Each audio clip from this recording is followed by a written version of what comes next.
واشنطن الذي مثلت المرأة العراقية خلال المؤتمر.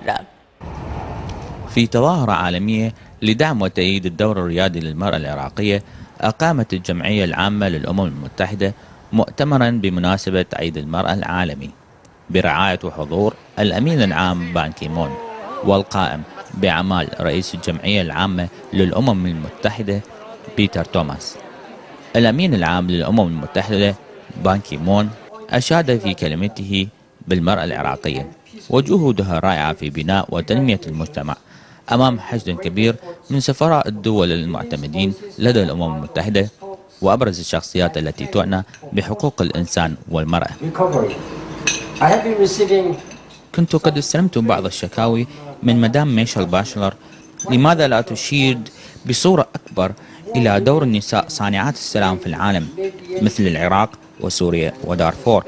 وأنا أتخذ اللازم الآن بدعم النساء صانعات السلام في العراق والدول الأخرى.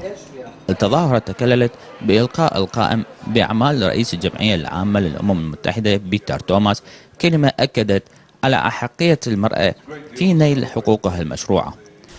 كان اليوم تجمعا مهما، حيث أشدنا بالدور الذي تؤديه المرأة وخاصة بالعراق ضمن إطار ديمقراطي جديد الذي يعيشه العراق الآن. كما ألقت نائب الأمين العام للأمم المتحدة لشؤون المرأة ميشيل باشلر كلمة دعت المرأة فيها إلى أن تكون جزءا فاعلا في عملية التنمية البشرية. واستمع الحاضرون كذلك إلى كلمة المرأة العراقية التي أكدت الحاجة إلى توفير الدعم والحماية للنساء اللواتي يقعن فريسة وضحية الأعمال الإرهابية، والوقوف إلى جانب الحقوق المشروعة للمرأة والتي كفلتها القوانين والأعراف الدولية.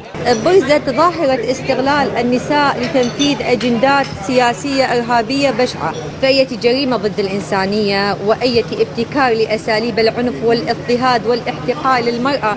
نتحدث أن الحط من مكانة المرأة وخصوصا من قبل بعض الجماعات التي تمتهن الإرهاب وسيلة للبلوغ غايات سياسية. هذا اليوم يتطلب من المجتمع الدولي ومنظماته المعنية بحقوق المرأة للتوقف طويلا أمام هذه الظاهرة الغريبة ومعالجة آثارها المدمرة عبر توفير الدعم والحماية للنساء اللواتي يقعن فريسة وضحية مثل هذه الأعمال القذرة. لقناة الفيحاء من داخل مبنى الأمم المتحدة، نيويورك.